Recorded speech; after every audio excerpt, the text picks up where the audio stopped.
welcome everyone to our administrative focus esports webinar. We're super excited today that we have some veteran esports administrators who have started programs and are getting programs going.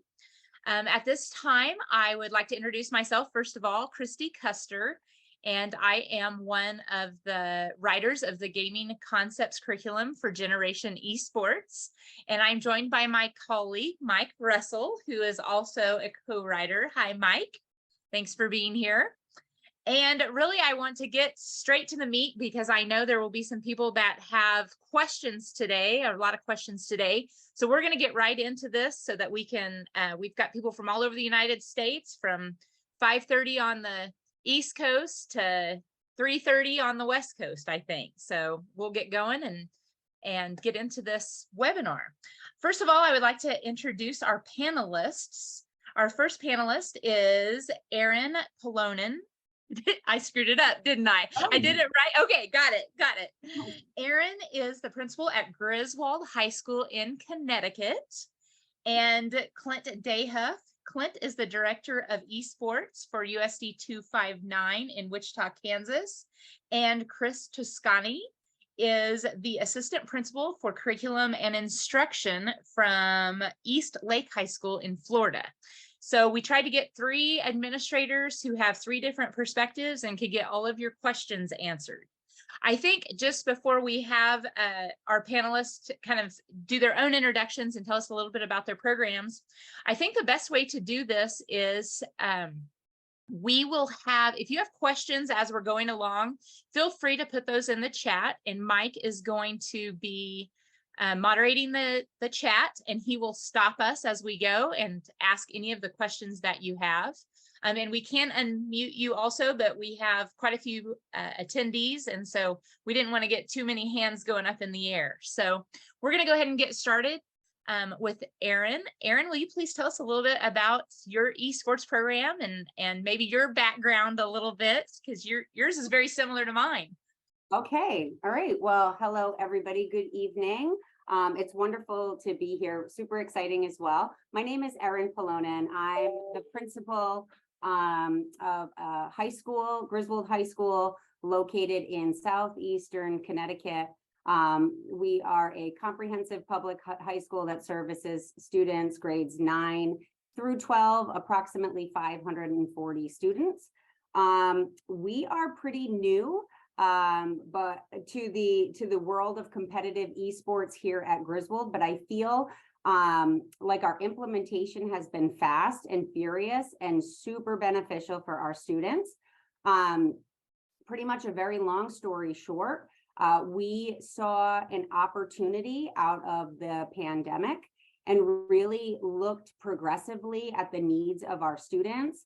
And I was inspired by the passion of a few faculty members, particularly one that I know is on here tonight, and just what esports and gaming concepts can do for our students and for the future of gaming and sports, and also, you know, informing jobs in the future as well. And so we were able to kind of get the support of our central office, Board of Education, and put everything in place to support the dream and the vision of our teachers. And so really, we've taken something from a completely blank slate, and we now have a state-of-the-art advanced technology lab that is used for all 8 periods of our school day, and then used after school in the fall and the spring for competitive esports. So in just 2 years, a lot has progressed, and it's really, really exciting, and our students love it. So I'm happy to be here. Thank you so much. Okay, we'll move on down. Clint, our neighbor right here in Kansas, if you'll tell us a little bit about your history.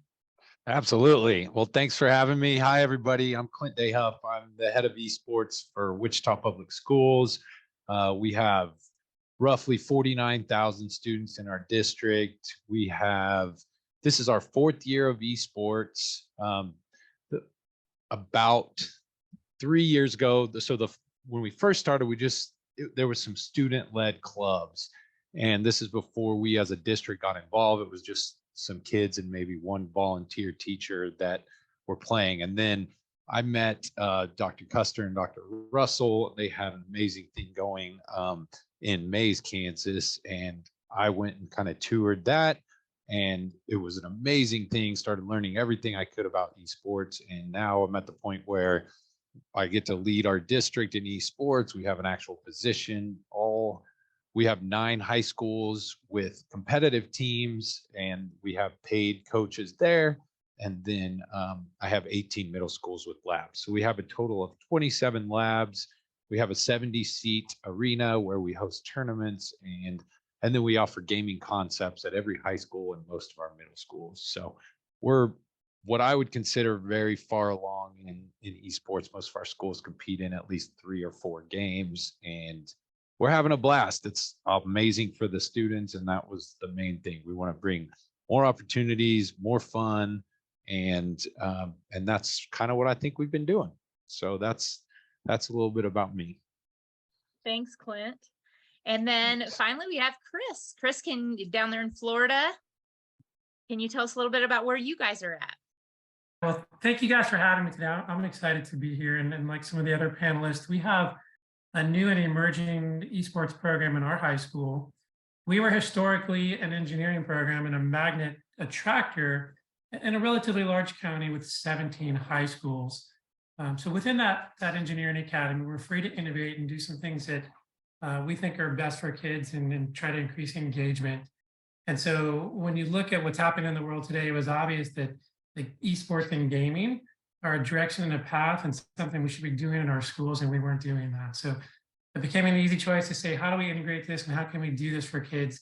Because you want that hands-on learning, those engaging activities that became a part of our program. So what was originally just an engineering program in our school has now expanded to game and simulation, artificial intelligence, and robotics.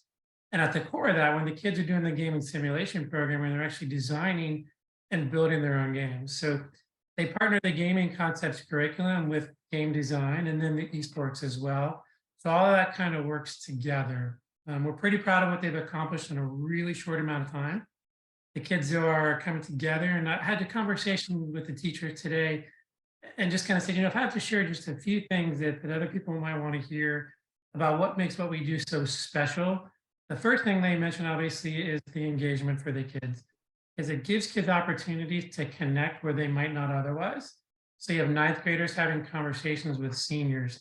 You have kids who are shy and maybe wouldn't interact with some of the other kids doing those things or taking on leadership roles. They're guiding other students to do some of those things. They're staying after school. They're connecting to their high school in ways they wouldn't have otherwise. That's just a short list of them, just the many amazing things that we've seen in a short amount of time with this esports program that we're doing. Okay, thanks a lot. So once again, feel free for our attendees for now, go ahead and just put any questions that you might have. I'm going to lead some questions, pre-made questions that I have just to get us going. And then any burning questions that you have, especially because we do have people from all over the United States, any questions that you might have that are, specific to what you're doing, feel free to put in the chat and Mike's going to moderate those. So the first one that I'm going to ask is for Aaron. Aaron, why do you think we should start an esports program? Well, first of all, hearing the introduction of the others, I feel so small. Our 17 high schools in a district, I'm like, what? And I have to echo what both Chris and Clint shared, which is really in our roles, we have to look through the lens of our students. And I think that sometimes as adults, we get lost in it wasn't that way when I went to school. And we have to remember that we were in high school 25, 30, 40 years ago, and we are living in a very fast-paced, progressive world. And so for me, yes, esports, that is not a traditional sport, but I was in high school 25 years ago. And so it's kind of getting out and really looking through the lens of our students. And I think in particular, like our students that went through a pandemic, and looking at, where they're invested, where their interests lie, and how to re-engage them in a positive way in learning. Additionally, we live in a very fast-paced technological world, and the world of work looks a lot different as well. And so a lot of the skills that are applied in these courses are skills that'll be beneficial to jobs that I feel don't even exist right now. And so we're trying to plan and provide for that future that really is unknown, but it is super progressive. And this is, this is the root behind it. And I think so again, we did in two parts. One huge piece is the educational component to engage our students, to reintegrate them positively, reacclimate them back into school. We saw that these courses were filling up at lightning speed, but then also to offer that opportunity outside of school for some competitive gaming as well. So again, we're just trying to think progressively and trying to think through the lens of our students and what they're interested in. Thanks so much for that. Okay, the burning question for everyone here. I know everyone's asking this. Chris, I'm going to have this one come to you as the curriculum and instruction director for your school. How do you fund something like this? What funds are available, and how did you guys do that? And maybe this is a question for all of you. I'm not 100% sure. Okay, great question. For us, we're fortunate, and I see that in the audience today, there's a CTE specialist from Jacksonville. So we have the same, a career technology education program here in Pinellas County. And we're fortunate that they'll work with us and buy for us or supply at least the basic supplies that we needed. So we'll have the computers we'll need in the classroom for the most part. We were able to get some Oculus glasses and some other cool things. There's some large screen televisions in the room so the kids can play. They provided a lot of those things. So that was certainly the first pathway, and what you want to start with is working with the district and see what resources they have. The next, and maybe this takes a little more time and long-term planning, is to work on industry certifications. And that's, of course, a big one in the public schools now. So we're doing a lot of Unity. There's others within the game and simulation program that are accessible to kids. With the certifications, you can generate quite a bit of money that you then put back into the program. We haven't asked. We did discuss at one point, but we chose not to do any kind of lab fees or student contributions. So everything for the kids is free. They don't do anything financially unless they want to. If they want T-shirts or food or those kind of things, they may decide to contribute. What we found too is that the kids were so involved and having so much fun. They wanted to bring in things, so they were donating gaming computers they had at home they weren't using. They brought in old PlayStations. If they had a 4 at home, because they have a 5 now, they brought those in. So we found that very quickly we had more resources than we really needed for the kids in the classroom. So just again, through strategic use of what the district can provide to you, industry certifications, and when the kids are willing and they're interested and engaged, they want to help supply some of those things. So we've been fortunate further to have some grandparents donate things when they want to and those kind of things. But that's really kind of the main funding sources. And to date, we haven't had any impediments to getting the things we need or want for our kids by using those 3 pathways. Okay.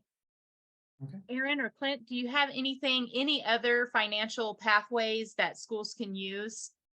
I'll jump in because ours is a little bit different than that. We don't currently run through our CTE program and are not funded with CTE funds at all. Ours is run through our information services and technology. So that's kind of, I have the head of esports, but I also do a lot of IT, instructional technology type of stuff. But so a lot of our initial funding came through some of the COVID funding and some of those type of funds is how we initially, because I'm at where I have about 700 gaming machines throughout our district. So that was a pretty large investment to get started. We, building labs and things like that. So yeah, that's one thing we're currently figuring out now though, is how do you sustain that? So we're looking into that. Most of our games that we play are free, so that's not a big cost. We went with very nice computers in the beginning, so they're going to last a little longer than you would probably see a typical laptop last or something like that. But yeah, everything through our district we fund currently through our information services and technology department. Okay. Yeah, and I mean, I can jump in. We're kind of along the same path. Again, we are a relatively small school, and in our town, we don't have a lot of business. And so, budget season is always a lot of fun because, it does rely on the taxpayers supporting our budget for sure. And so, again, we saw the opportunity in the, during the pandemic, and used a lot of COVID ESSER grant funds, again, through the support of our central office, but really spent a significant amount of time in the 2021 school year mapping out and planning this project and utilizing those funds in the summer of 21 to see this blank space kind of come to light with what we call our Nexus lab. We also use the funds to create a similar version at our middle school. And so we call that the launching pad. But similarly to what Clint said, we really went high-end everything so that we can get some longevity out of it. As we plan in the future, we've done a lot in 2 years. We've added a teacher. We've had some cross-disciplinary courses. So for example, we have, art teacher utilizing for computer animation. And then, our business teacher is doing esports management. So we're trying to utilize and maximize the resources that we have. But now the demand is going up.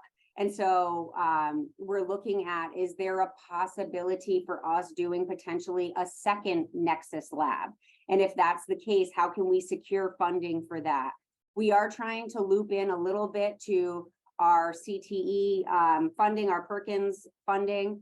Again, the teachers here, Jim Rand, Andy Meislitzer, Kyle Gunderman, they're really trying to get creative and enhancing and the development of a strong pathway so that maybe we can get a little bit more creative with that. But it can certainly be a challenge. We maximized an opportunity out of the pandemic, and thankfully that was supported. Mike? Hey, Christy, we have a question. Do you want me to do the question here? Or do you want me to just type it in chat? I want to just be clear that I'm not interrupting your flow. I love this question, Mike, and I'm going to steal it from you. And I appreciate it because this happens so often with people that already have programs. And Dr. Monroe, I appreciate you asking this question. And Clint, I'm going to send it to you. And the question is, how are esports defined? Is it gaming of all different kinds of online games, for example, a league, or is it traditional sport played via gaming console? And Dr. Monroe, the reason I appreciate that question is when you've been doing this for a while, you forget what it was like. And I was like this, all of us were like this. What are esports? How is that defined? And I know, Clint, we've had this discussion before, so can you please answer that question?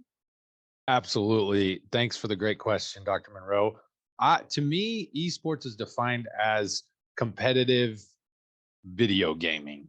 And so yes, there's some online games that can fit into that category. And then you have everything from there's the great things on Nintendo. So you can go such as Super Smash Brothers, where you're doing a console type of game. You also have this traditional sport games played in video games like FIFA Soccer, NBA 2K, Madden. Those can be considered esports. They're competitive video games. So to me, esports is just playing competitive video games. And I like it a lot better when it's team based, because I think there's just so much magic that happens when you have a team working towards the same goal. And so that's when I see, we do some one-on-one with Super Smash Brothers or with Madden football or some other things, but to me, that team-based part of it is huge as well. But that's how I define it. How about you, Dr. Custer? Well, and then Clint, can you talk about, so there's that competitive piece, but then Yeah. all three of you bring it into the school day also. So then I feel like that's a separation there. To me, the esports is the after school gaming, competitive gaming, where we have a varsity team, we have a junior varsity team for our different games. So to me, that is esports, competing, playing other schools, districts, things like that. And then we bring the school part in with the gaming concepts class, which is amazing to me. I mean, I love the curriculum. I love seeing it in our schools, but there's a lot of magic that happens there too. But I don't technically define that as esports. That's more like, a class similar to, I would go learn to play guitar and music, or, that type of thing. They're learning, and they might go and become a member of the esports team. And just so you all know, I can't keep up with the demand. I am trying to get enough teachers and allocations and, in the daily schedules to offer this class enough to keep up. I mean, pretty much every school where I have a waiting list of 50, 60 kids. And I hate the fact that I can't, we'll get them in there, but I want to be able to offer it to everybody who wants to take it. Yeah. Okay. So I hope that answered your question, Dr. Monroe. And it especially if you're new to esports, I think that's a very, very valid question.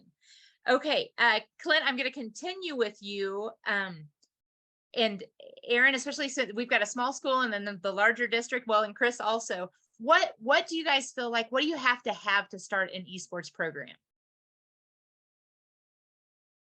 I mean, to me, I talk to districts all the time that are looking to start esports, and it's always like, you can start it with something as little as a Nintendo Switch and a big screen TV. And technically, you don't even need that big screen TV. You just need a screen. And you can start it as easy as that. And that's because there's kind of two different ways. And we're trying to kind of morph to where we compete in console games and PC games.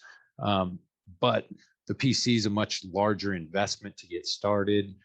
But then you're not spending as much on the game titles as you are on a console if you have, but to me, I mean, that's kind of it for me, is like, you can go that PC route, you can go the gaming console route. And I mean, I'll let everyone else kind of jump in on that as well. Yeah. I was just going to say it is the very basic, because you are not going to have a problem finding the students that are going to come out and participate. So for me, I was inspired by the faculty members that had the vision, because it wasn't just hey, what do you think about this idea? It was, I think that this is great for kids. I think that we're a high school option for 7 sending towns. So 7 towns around our school, we are an option for those students. And, it's like, I bet if we offer this, we would see, an increase in students that want to attend here, because it's different than other schools. So really, for me, it was never about the students, because they're there, they want it. It was about having the adults that can help with the vision and make it come to life, and then providing at least the very basics. Okay, and that is a whole, the technology that's involved, and in fact, it's in 2 weeks. That's our webinar in 2 weeks. I'll put a little plug in, is we're going to talk about technology. So, because that's a whole webinar or 10 webinars all itself. Chris, I'm going to jump back to you. What are the biggest hurdles you had starting an esports program? And I'm really going to put, the monkey on your back, because it's the question I know you've already had to answer, especially when it comes to what they call first-person shooter games, which would be games where the participants are holding guns or some type of weapon. Can you talk a little bit about that and the pushback you had and how you dealt with that? Absolutely. I can definitely speak to that a little bit. So I guess I want to start back and just say really quickly, we started with the kids just bringing in their own laptops. So with nothing really, we just had a classroom and a dream and a couple of coaches that were really excited about it and could rally the kids and get them excited. And we found that was the most important thing is when we had an adult who was really excited about it and shared a common interest with the kids and they just came. We didn't really have to do much more than that. And I hear Aaron and some of the others talking about the amazing labs they have, and I wish we had those. We don't. We just have some computers and kids that are excited about doing that. So that was the first thing we did. Then when we started the program, because it was so new, there really was no pushback initially on first person shooter games or any of those kind of things. We're like, yeah, go for it, have fun, do what you want to do. Let us know how it goes. So that's where we started. So we were kind of free to do what we wanted to do, and we did. So we were kind of operating under those things. We had some careful conversations with the teachers first or the coaches because we wanted to make sure at the very least they were just communicating with parents because it's always better. Tell them what they're going to be doing, what the expectations are, what games they might be playing, and give them the option to choose to participate or not. So I've always found that was effective with parents when you tell them what we're doing clearly. Here's what's happening. If you don't want to play that game, well, then there's lots of other choices and you can do it that way. So that's where we started.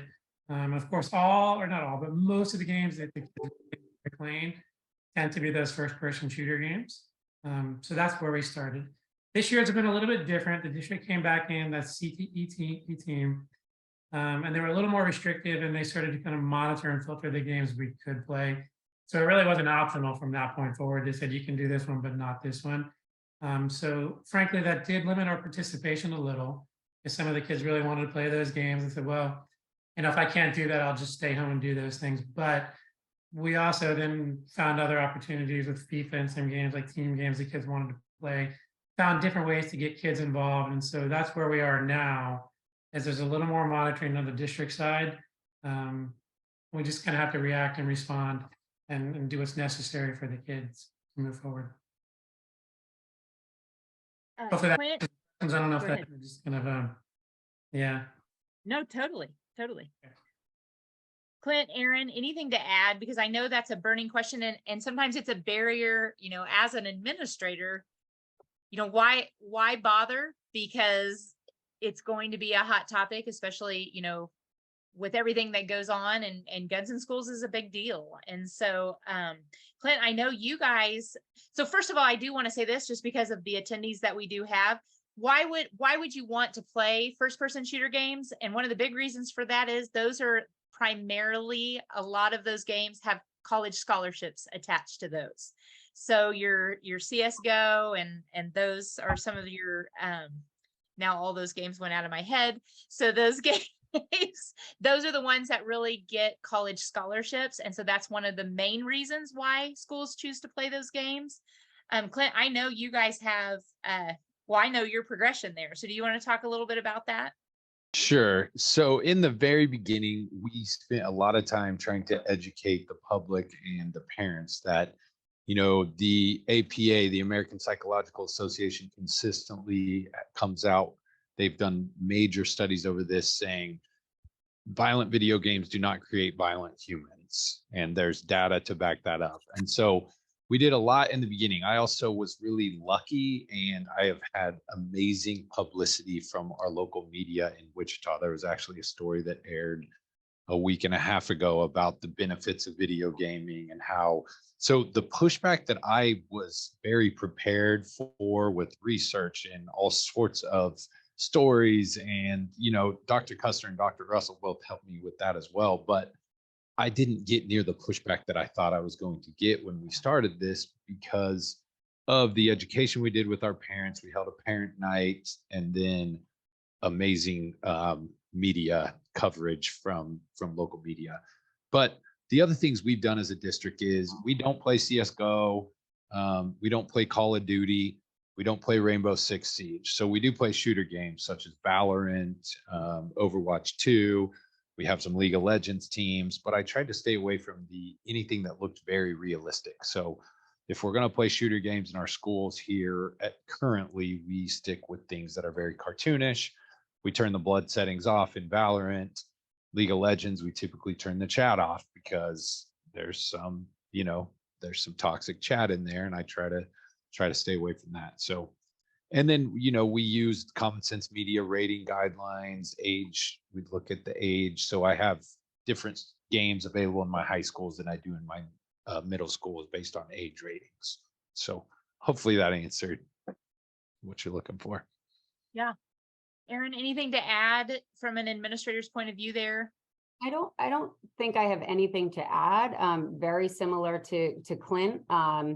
The knowledge base that really Clint has is something that our esports coaches share. And so they are very, they're very upfront with communication with families and students.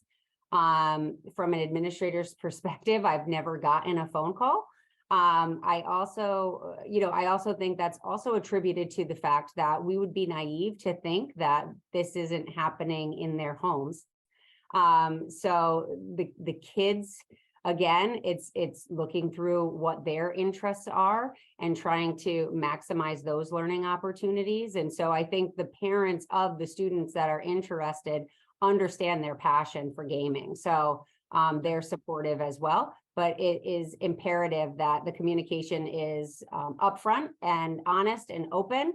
And it's been seamless so far, but I am knocking on wood. Yeah, right. Okay, we're at the halfway point here. And so I just want to make sure anyone who's attending, please feel free, if we're not asking the questions that you want asked, please put those in the chat.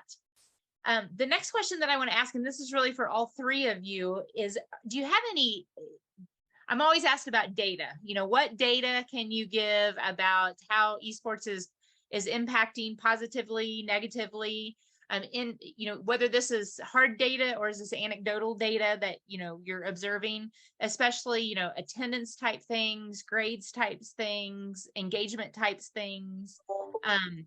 Can any of you provide any data that you have seen? I mean, one data point I can give is 84% of our students on our esports teams have never been on any type of team before, any structured team. So to me, that was always one of the, just because I didn't grow up playing a ton of video games, but I saw a whole nother group of students that, like, I was on the football and the basketball teams and stuff like that, but there's this whole other group of kids that there wasn't something for, right?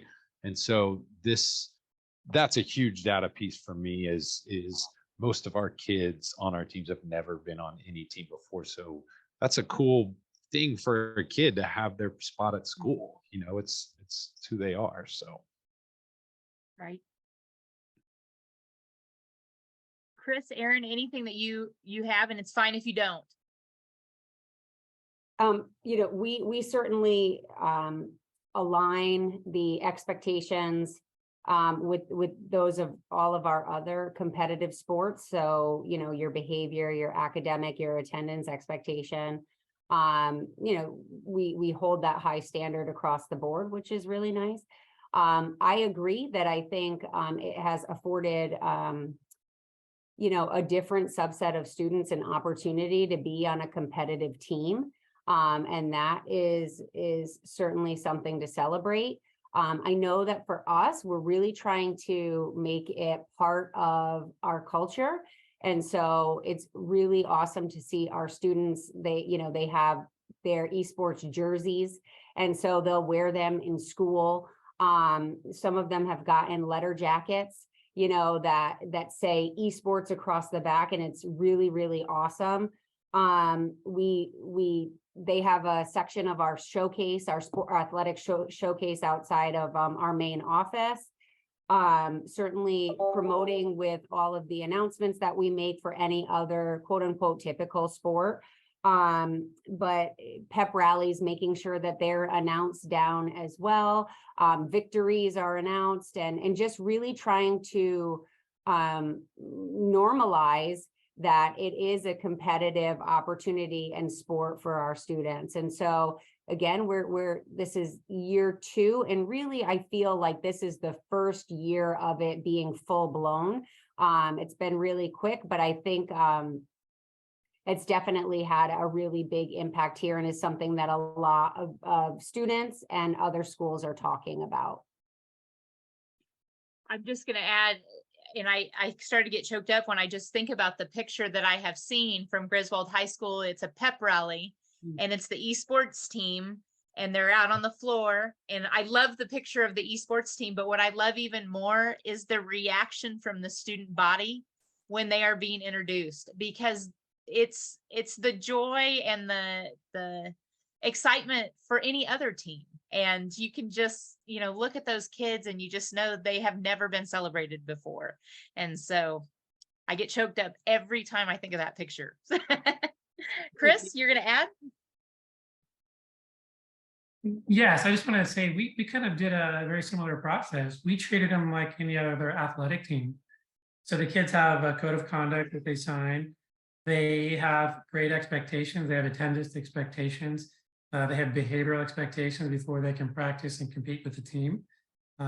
Like some of the others are talking about, that's probably the first time they've ever been part of a team and had that expectation for their behavior or their grades in school. So we've noticed a dramatic trend upward, obviously, in the academic performance of our students. So within the academy, I closely monitor all of their grades and their performance anyway. But now I know that subset, especially with the ninth graders who are involved in this team, they're not having that first semester adjustment in high school anymore because they're engaged from the beginning. So we don't have to spend time trying to recover credits because they want to be on track from the beginning. So they can participate, they can compete, they can be a part of that team. So at times when you have to have limiting factors, which you don't necessarily want to do, but if you do have those difficult conversations with kids, we use things like grades and attendance and behavior to decide who's a part of a team or who's not, or who's a captain or who's not. So it's constantly just creating that environment for the kids and that expectation that this is the culture of an athletic team, in which we're calling this esports one of our athletic teams within our school. So we were talking earlier about some of those college scholarships, and that's where I started. I found a school here in Florida that offers scholarships for esports teams. And then I looked at the list of the games the kids in that school were playing. And then I worked backwards and said, okay, well, how can I put those games into our school? So from the beginning, as ninth graders, the kids know, well, here's a target, right? So I know academically I have to be strong to qualify for admission to the university. But then also, if maybe I want a chance at a scholarship for this team, here's the list of games I need to really practice and focus in. So we try to do all of those same things and celebrate the kids within the school, within the academy. It's given rise, I think, to a culture for the kids where they're now proud of what they do, because they're, sometimes that culture for the esports kids is kind of like the band kids where they're kind of off to the side, but you have to really focus and celebrate them as an integral part of what the school does, right? We have big banners up in the middle of the hallway for the esports team, and we celebrate that. When I bring in parents, when we do shadow tours and demonstrations and recruit kids for our program, the first thing I do is take them to those signs and I point to the esports sign, because I know I'm going to hook the kid that way, right? We're going to play video games and you're going to tell your mom it's your homework. And they like that. So we try to do all those things and really celebrate the things that some of the others are talking about in terms of it is a sport, it is competitive, and it's a way to get your kid positively involved in what's happening at school. And talking just a little bit more about the pipeline, really from middle school. Aaron, you talked about your middle school. Clint, you talked about the middle school, and Chris, you're talking about the pipeline from middle school to high school and then into college. Are there any other college experiences where kids have gotten scholarships, or do they have to? Is it just esports? Is it just video game players that are going to college? What does that look? Can you tell us a little bit about the college scene? Clint, I see you shaking your head. Yeah, I mean, we're lucky here in Wichita. Our Wichita State University has a phenomenal esports program. So we have this pipeline here that we're trying to create, where we start kids with Minecraft in elementary school. They move on, they start playing maybe Rocket League or sports games in middle school, into the competitive games that we play at the high school level, and then on to college. And I have a kid on scholarship at KU, Kansas University right now. We have kids on scholarship at Wichita State University. Currently, I have at least 12 to 15 students actively playing esports on scholarship. And then that doesn't count the video editors, the graphic designers, the shoutcasters, there's all these other, jobs in esports that colleges in our area are recruiting for, which is awesome. There's opportunities because there's a lot of kids that they might be a gamer, but they might not be the top gamer that's ready to go play at the college level, just like in any sport, but they have these other options they can go into. So that's been really good for us and our kids. Aaron, I see you shaking your head also. Just in agreement, or did you have experiences also? No, totally in agreement. And the scholarship piece is something super new to me. I know that our esports coach spoke in the fall. We had a pretty competitive Valorant team that placed. And so there were opportunities there for members on that team that Jim Rand was working on with the students, and really using that as a motivator, because I think that for our students, scholarship opportunities for something like this is something new to them, and something super exciting for them. But I also know that those other avenues that can be pursued through things like gaming and esports is those are the pathways we're trying to enhance. So allowing for students to have we're looking at, potentially having a course on screencasting, so those are things that we're looking to do both inside and out of school, again, just to encourage those opportunities for students that are looking to do something like that in their future. Chris, as we're having this conversation and we're talking about more video games, and you said, you get to come to school and play video games, what would you say to parents who say, my kid already plays enough video games? Why are you pushing video games in schools when they're already playing too much at home? Well, that's the stuff I get excited talking about when we have those conversations with parents. If you look at some of the research, gamification is big in education and project-based learning. That's the pedagogy for project-based learning that's the most successful for kids. And the lessons you take from those games are that kids can take a game, they can take a risk, and they can productively fail. And they try again and they persist. And right. So that's what our engineering academy is about, really, is project-based learning, and it's opportunities for kids to try and reproduce and improve products and designs. And that's what gaming does for kids, right? You can just go and it's fun, and there's no penalty for crashing at the end of a level or dying in a video game, and then they go back and they try again. And they develop those skills where they're persistent in the pursuit of what it is they want to accomplish. That's what high school is, right? It's an endurance test for kids that you have to take a series of boxes to get to the next level. And that's what I kind of tell parents too, is what you're really looking for is when you're applying for a university is, can I demonstrate that I have obviously things that make me unique as a student, right? Because now here in Florida, as an example, everybody wants to go to the University of Florida, and it takes a 4.4 to a 4.6 and a 1400 on the SAT to get in. So then you kind of talk to parents, well, if all the kids who are applying to that school have those same credentials, what makes your student unique, right? Are they the band player? Are they the jazz musician? Are they the game expert? We're not just playing video games, but they can design a video game. They can write the script. They can do the storyboards. They can edit. They can do all those different components of those things to make them a unique applicant for those university programs and separate themselves from what the other kids are doing. So I know I'm going off on tangents, but I'm excited about talking about that. The data and the information about is, again, you come back to the kids have the opportunity to develop grit, right? And you learn that from playing video games is I can try, I can fail, I can do it again. And you want them to take those skills and apply that to their math class or to their English class or to their science classroom, where it becomes a part of who they are and their character.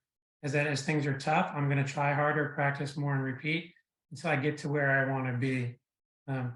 So in fact, if I could do it again, I don't know if this is too far out in left field, but if I could do it all again, I'd want to take this whole model, and like Clinton was talking about, and not just do the gaming and the esports, but then you want to kind of define everything around that. If the kids could be writing, right, and storyboarding and doing visual work and learning how to edit and all those components and what goes into developing a video game, I think the level of engagement that we would get for kids in a high school program would just be off the charts. They'd be amazing, they'd be connected, and they would absolutely just be all in for what they're trying to do. So I don't go too far off. That answers the question, but that's what I tell parents is really about persistence and grit is what you want to develop, and especially in younger students in high school. I love that. I love everything you just said. That's exactly what we're trying to do. And one other thing to add to that is the event management side of things.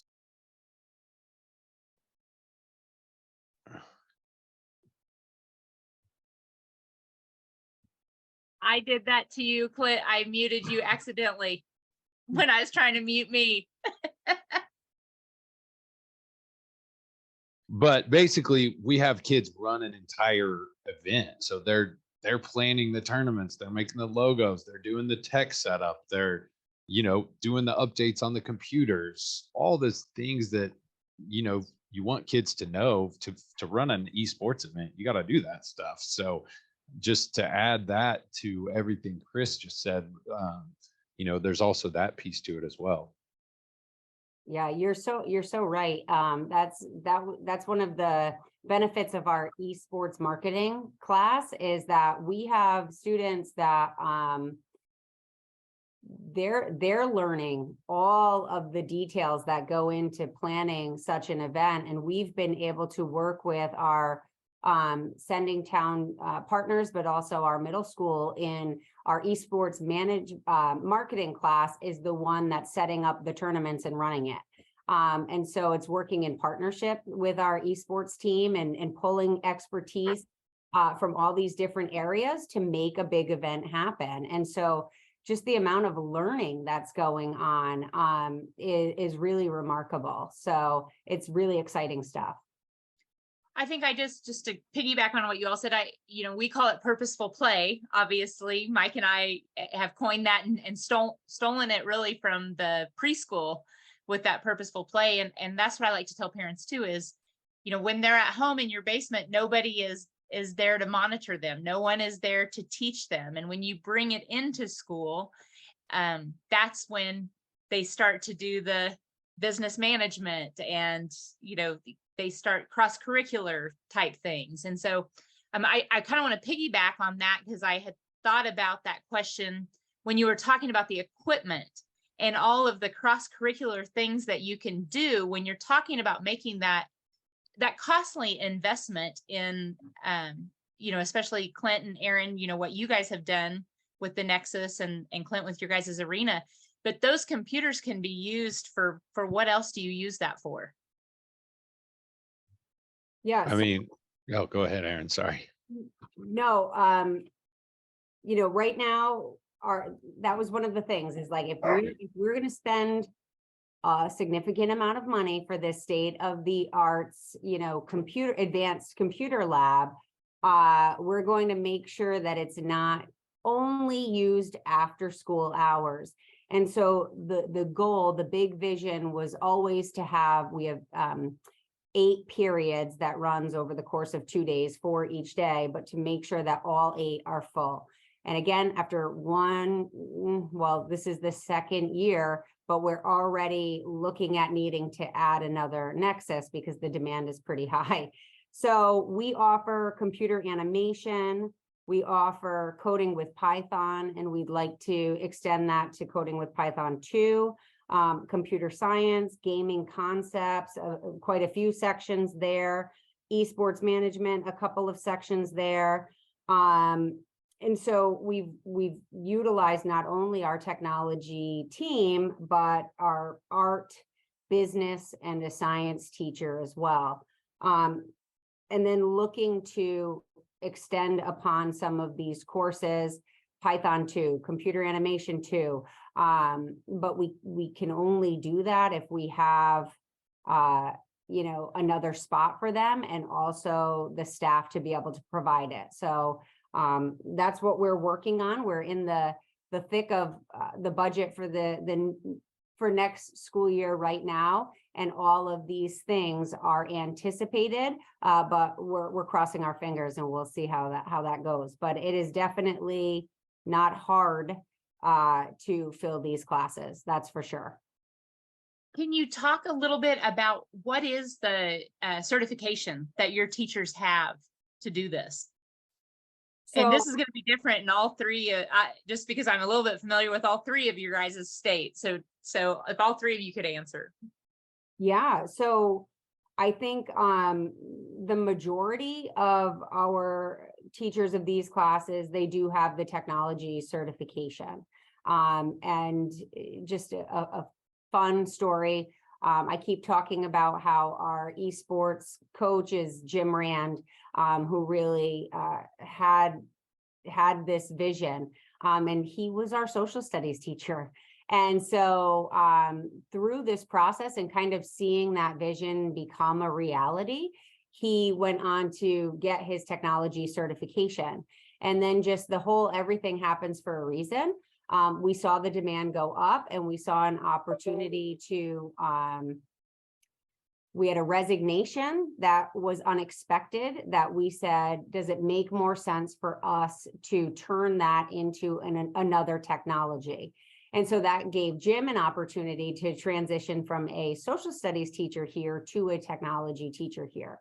So most of the classes, there is that technology certification, but also there is our science teacher who is certified in physics. He does the computer science using the advanced technology. He also teaches at the collegiate level. So he's able to infuse a lot of the expertise from that post-secondary level and the technology that they're using at the college, and kind of bring that into our high school, which has been extremely beneficial. And then one of our teachers also is cross-certified art and technology. So mostly technology, but there is that crossover. Clint? Yeah, so all of our teachers that currently teach gaming concepts, since we do not run this through CTE, you know, the qualifications are they need their teaching certificate. So I have, you know, some schools I have 3 or 4 different teachers teaching the class, and they're from all, you know, could be, as long as they have a teaching certificate, they can teach that class. Now we do put them through esports training, which there's 2 of the panelists on here today that have taught that for us, and that's been really great. So yes. And Chris? Down in Florida? Down in Florida, right? So Florida man, and the unique things we do here in Florida. Our classes fall under the business department. So most of the teachers have a computer science or business certification. There's 12 different pathways there. But most of them just have a business certification that qualifies for the class they need. Because it's within the engineering program, they also are engineering certified, but that wouldn't be necessary. In a similar vein, I think that my head coach was a math teacher. He was a middle school math teacher. It was okay. He was on the fence. He's a younger guy. And he's like, well, I don't know if I'm going to stick with education. I started talking to him, got to know him, understood more about his background. We came up with this whole esports game and computer simulation programming thing. And now he's all in. He's a changed person because it's his world and he loves it. And he's so involved and he just radiates that enthusiasm for the kids. So it was a perfect match. And he brought in a friend who is our assistant coach, and they're working together, and they're just a dynamic team. Well, if you have a question, now that we're getting down to the last 5 minutes, and I do want to make sure we are mindful of time, but raise your hand and I will allow you to talk since I have that power. But one thing that we haven't talked about, and obviously we are Generation Esports, obviously it's the high school esports league, the middle school esports league, but I know some of you guys play in our league. Well, you all play in our league and in other leagues. Can you talk a little bit about like league play and the after school play, and you know, what leagues do you play in? How do you manage the coaching piece of that? Clint, do you want to start? Sure. So we compete in HSEL, High School Esports League. I have all of my 9 high schools compete in that league. Like I said earlier, we have a couple of different teams or a couple of different teams for each different game. And we've had phenomenal success. I love how kids can actually earn some money to go towards college by doing this, which is different than traditional sports in our state. So that's a really cool thing. But yeah. And I know you do play in another league, and it's Oh, okay. yeah. You can say that. You can say it. It's I was okay. just moving right on. We have a couple of our middle schools actually competing in the middle school esports league as well. But then I tried another league as well with a couple of schools just to see, because I like to be in kind of the know in the industry. And so there's a league called Playverse that we piloted here in the fall with, those same schools still competing in high school esports league, but we tried that as well. And that's what I want to tell people. It's an and thing. And I don't care if my bosses, I want everybody to know all of the options, not just the Generation Esports team option. There are options, and I always tell people go look for them. With the last 3 minutes, our questions, I must have been asking the best questions, I guess, because no one else asked any other questions. You guys, do you have any other, parting words or advice? Chris, can you get us started? I don't know if I'm the best to give the advice on the starting, because I just like to jump in and then make it happen. I don't want to overplan and have it take 5 years to get something off the ground. So I don't know if that's necessarily the best approach, but I would say just go for it. Get something started, build it, the kids will come, and then add the pieces you need to support it as it grows. Awesome. Erin? That's such great advice. It really is, because that's exactly it. I can't emphasize enough that the demand is there, the student interest is there. It's really fostering those opportunities and thinking differently, thinking progressively, and really leaning on those people that will help to make the vision a reality. And I'm so grateful to have experts here in this building that teach me something new every single day, because this is a new world to me. So it's just fostering that opportunity, having that open mindset. And again, the kids will come, the kids are there, they're waiting for you to open that door. Clint? I guess my parting piece of advice is it's okay to not be the expert. So when I got into esports, I didn't have a clue about esports, and now I get to talk on panels and talk at conferences and stuff on this. And 90% of what I've learned has either been through, well, of course, Christy and Michael here have taught me a ton, but from the kids. And they chose the machines that we ended up going with. They have been our experts, and that's the cool part to me. So let your kids be the experts. Don't feel like you can't do this if you don't have all the information. They're going to be able to help you. And I tell teachers that all the time when I'm having them learn about Minecraft. It's like, it's okay that your kids know more about this than you do. It's okay.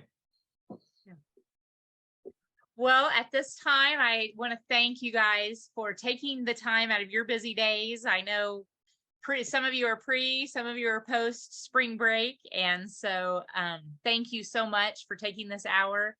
For everyone else, I know it's such great information. This will be available on our Gaming Concepts YouTube page. So if you want to pass this around, have some of your colleagues watch it.